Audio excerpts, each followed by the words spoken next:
Bonjour, cette petite vidéo pour présenter comment on peut tracer une fonction affine, hein, lorsqu'on connaît son équation, en utilisant le logiciel GeoGebra. Alors ce logiciel GeoGebra, soit vous pouvez l'avoir installé sur votre ordinateur, soit vous pouvez l'utiliser directement en ligne, hein, avec cette adresse mail, avec cette adresse internet que vous avez ici. Donc voilà. Alors, nous ici, on va utiliser donc le logiciel en ligne, hein. Donc l'objectif, c'est voilà, vous avez une fonction affine. Alors là, vous avez la forme générale de la fonction affine, c'est-à-dire f de x est égal à a fois x plus b. Et il va falloir que vous soyez capable, lorsque vous avez un cas concret de fonction affine, par exemple, celle qu'on va faire, nous, c'est f de x est égal à 2 fois x moins 1, être capable de la tracer dans le repère. Alors, vous devez savoir que quand vous avez une fonction affine, forcément, ça va vous donner une droite. Et du coup, pour la tracer, eh ben, il suffit de placer deux points et de tracer la droite qui passe par ces deux points-là.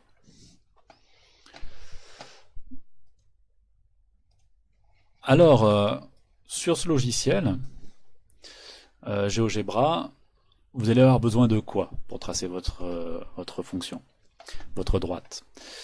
Vous allez avoir besoin, des points A, des points que vous pouvez placer. Donc vous les trouvez ici. Vous allez avoir besoin de la possibilité de tracer une droite qui passe par deux points. Vous avez aussi plein d'autres possibilités, mais nous, ce qui nous intéressera, c'est la droite.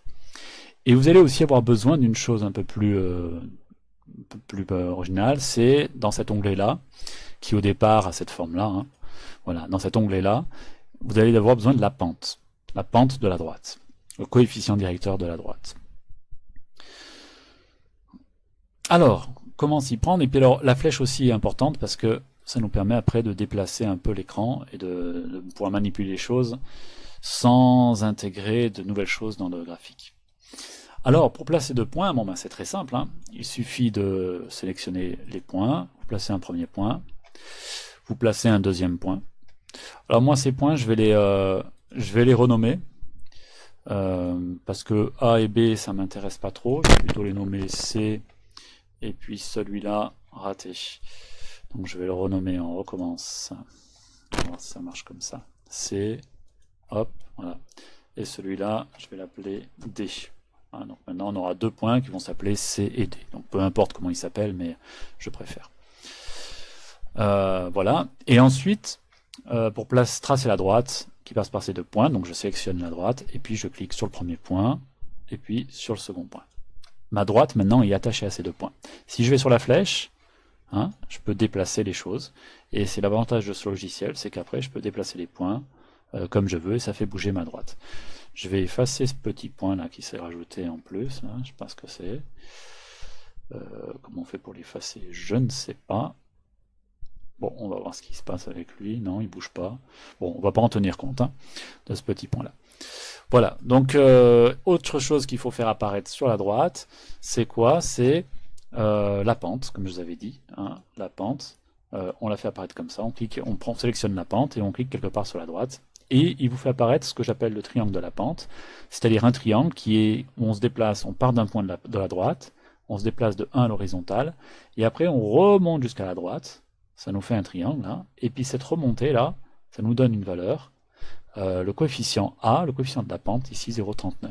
Hein, ça correspond, ça c'est 0,39.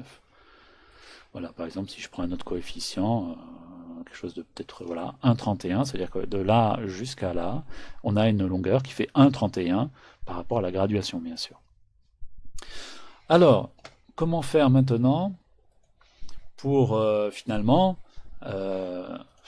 arriver à tracer notre droite 2x moins 1, hein, parce que c'est ça notre objectif, c'est tracer notre droite 2x moins 1. C'est les coefficients, le coefficient A qui vaut 2 et le coefficient B qui vaut moins 1, qui vont nous permettre de tracer la droite.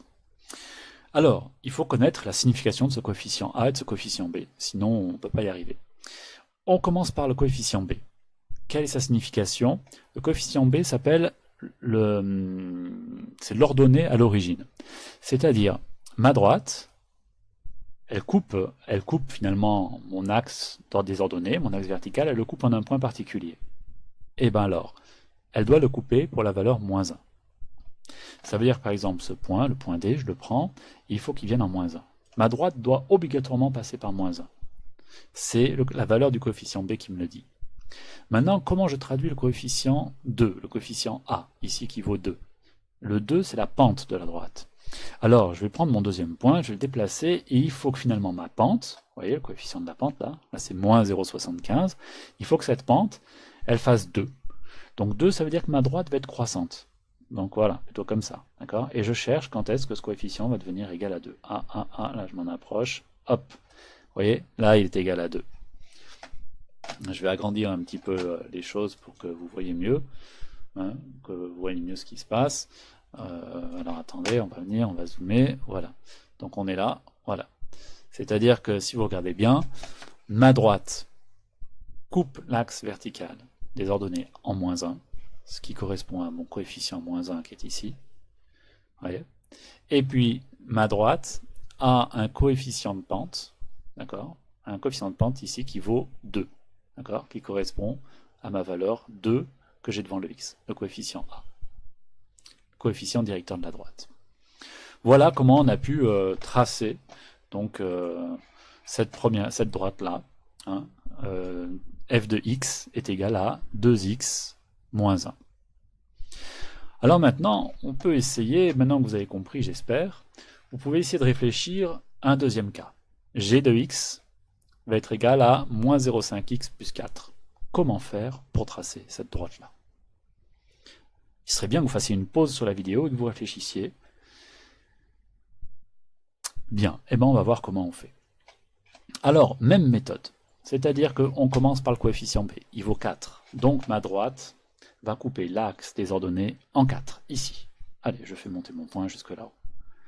Ensuite, le coefficient a, qui donne cette fois-ci la pente de la droite, moins 0,5. Il faut que ma valeur du coefficient qui est là, ici pour l'instant c'est 4,5, il faut que ça devienne moins 0,5. S'il y a un signe moins, ça veut dire que ça va faire une droite qui a une pente qui est décroissante. Donc il faut que je parte, il faut que je vienne dans cette position-là à peu près. Et je cherche à placer mon point C quelque part où je pourrais avoir la valeur moins 0,5, pas moins 0,45, je me trompais. Hop, ce point-là, tiens, ça marche. Moins 0,5, vous voyez. Donc cette équation de droite, c'est bien celle qu'on me demande, c'est-à-dire moins 0,5, x plus 4. Ça coupe en 4, plus 4. Voilà. On peut aussi vérifier, c'est-à-dire que avec le logiciel GeoGebra, vous pouvez aussi tout simplement taper f de x. Alors, celle-là on l'avait appelée g de x, donc on va appeler g de x égale moins 0.